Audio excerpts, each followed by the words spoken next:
The following is a dramatic recreation of what it's like to play CT side pistol rounds in CS2. 4-hour on A. One power 2 site. Okay, it's a 2v3 situation. They don't know I'm in the smoke. If I can just push through and get the first kill on the guy towards long, he's going to be reloading. I can turn around and take care of the other guys on ramp. I have the P2K on my side. I have the damage, but do I have the bullets? The P2000 is the more accurate weapon. I have the advantage on my side. Okay, yeah, let's roll the dice.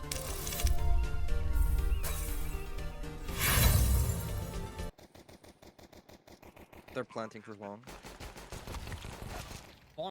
The following is a dramatic recreation of what it's like to play T-side pistol rounds in CS2.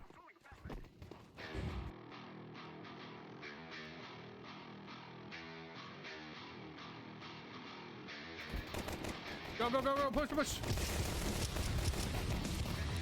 Get the bomb down. One CT, one palace. 2v1. Get bomb. Temple, last guy. Why did you go for the eye? Why not?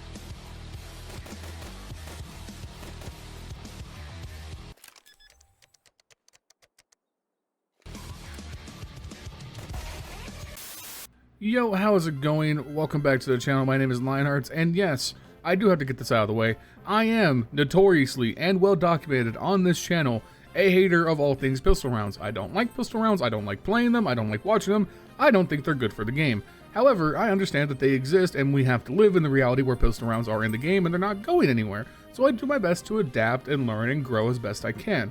However, my obvious bias aside, I think there's a fair thing to point out about the current state of pistol rounds, and that's that the Glock is absolutely broken. I don't know what happened in the transition from CSGO to CS2, but the Glock went and hit the gym. He's been doing nothing but arms and chest every single day. He hasn't seen the squat rack in years, and he's getting the results. He's looking like an upside down Dorito, looking like an absolute Giga Chad, because the Glock has went from arguably the worst pistol in the game to easily the strongest pistol round option in the game currently. So today, we're going to take a detailed look at the Glock, what makes it tick, why it's dominating so hard, and what can be done to bring it back in line and bring back some peace to the pistol round landscape. So if that sounds interesting to you, make sure you guys take a second, leave a like, leave a comment down below, and subscribe to the channel if you haven't already. It helps out immensely the YouTube algorithm. While you're down there, consider becoming a channel member. For $5 a month, you can support me directly in what we do here. Gain access to exclusive emblems, emotes, a shout out at the end of every video, and starting from this upload onward, members will get access to videos the night before they go live for everybody else. So if you want to watch things ahead of time, consider becoming a channel member. And lastly, support me on Twitch, twitch.tv/LionHeartZ1337. I stream Sunday through Friday, 8:30 p.m. Pacific Standard Time, playing Counter-Strike. We're also doing some Dark Souls stuff on the side, so come support me, and let's get started with the video.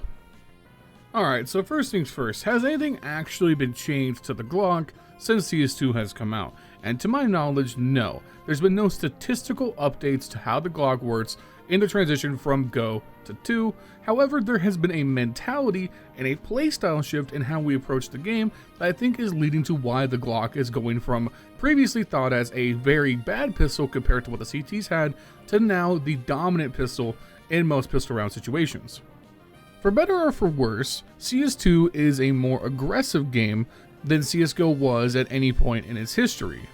Initially, this started because people were abusing the issues with the hit reg and peeker's advantage and taking wild and aggressive swings to take advantage of that latency advantage so that they could get their kills. However, once things equalized and we're now in a state where the game is actually very functional and stuff like peeker's advantage is no longer a big issue, what is left behind is a game where people learn to play more inherently aggressive than they did in Go. You add on other changes like the smoke changes, and that's a recipe for people to look at the game very differently, and a byproduct of that, I think, is the ascension of the Glock. Because previously, if you cast your mind back to kind of the entirety of CSGO, the perception around the Glock was that it was inaccurate, a weapon you kind of had to spam to get away with, and was generally all around worse than the USP. The USP was super accurate, was so good at range, it could get that one-shot headshot whenever you needed it, and it could help box out those Glock rushes with the help of CT side utility. But now we come forward into CS2, and what was previously seen as the big issue with the Glock has kind of become its biggest strength, and that's that it's a weapon that you hold W and spam until the guy in front of you drops.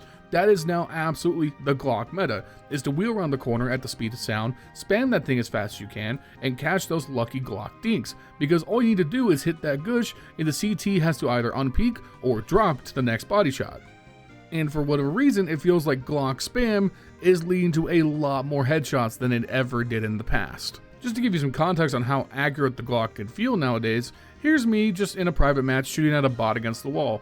I'm about, kind of close medium range, about your average pistol engagement range, I would say, and I'm just spamming at head level. Look at how tight these groupings are when you compare it to the size of the CT head hitbox. And now you get an idea of why it feels like the Glock is just gushing everything. If you can just spam around that corner, hold headshot level, and maintain your aim, you are going to fish and get a lot of headshots. Whereas the CT side with the USB doesn't have enough ammo, doesn't have enough reserves, or the firing rate to spam as effectively. So on the CT side, the burden is on you to take measured shots and get your one-shot headshots to have an advantage.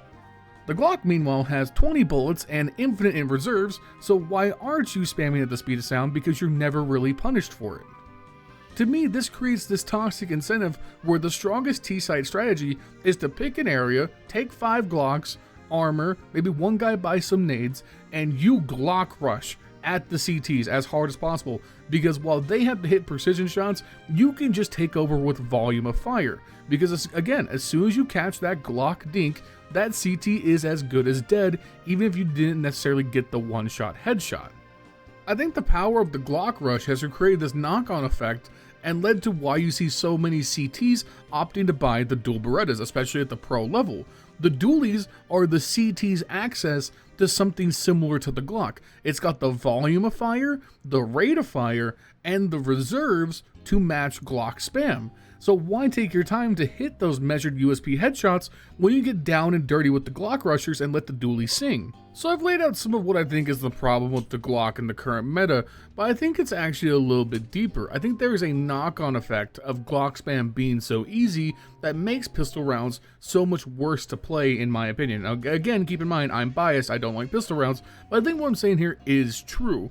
Because running and spamming the Glock is the most effective strategy that the Ts have access to, that creates the most hectic possible pistol round environment. Whereas previously, there were some attempts at slowing things down and having more methodical play in pistol rounds.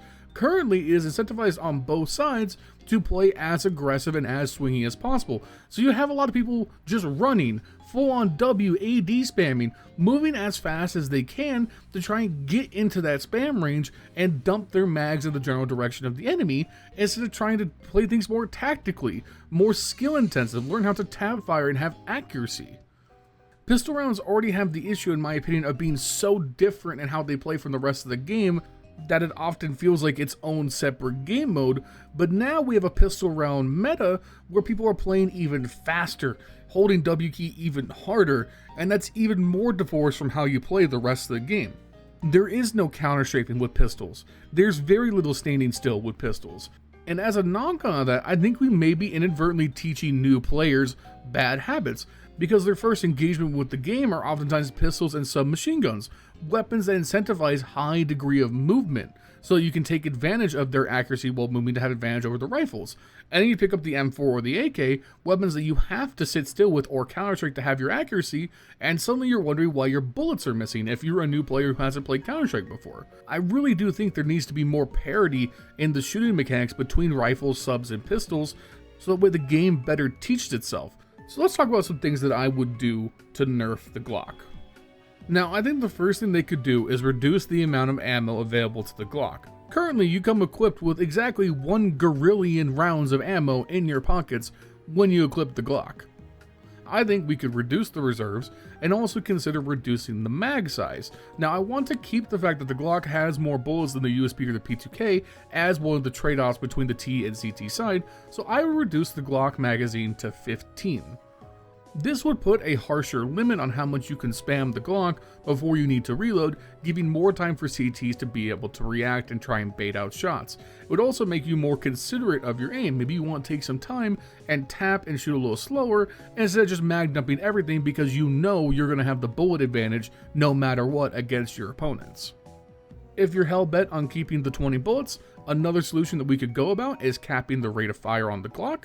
Let's be honest, you can really spam this So I think you could reduce the rate of fire by like 10%, and that would be a much welcome change. Again, just that Glock spam can be so annoying to deal with, so I think putting a cap on that would be totally fine. Now, another change I think they could do to both the Glock and the Dualies that would be welcome is to just increase the bloom at max rate of fire.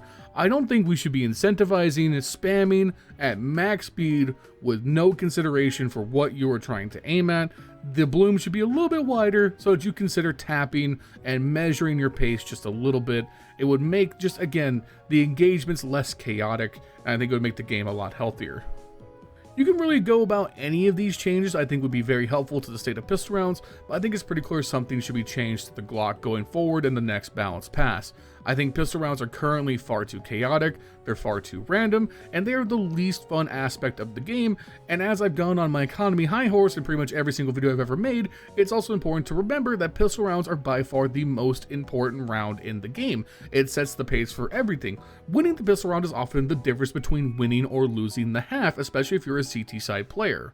And regardless of whatever the state of the economy is in the future, whether loss bonus has changed, CT side economy has shifted, or whatever, no matter what, we're always going to be in a position where the pistol round is one of those very important rounds in the game. So it's important that it's engaging, fun to play, and most importantly, balanced and approachable, which is why I made this video. If you guys disagree with me, let me know in the comments down below. I'd be interested to see your thoughts. What are some other problematic areas of the game that you think need to be addressed, whether that's weapon balance, map balance, utility balance?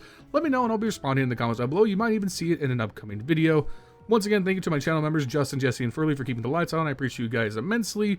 Like, comment, subscribe, all that good stuff. I'll be seeing you guys soon with another video. Peace.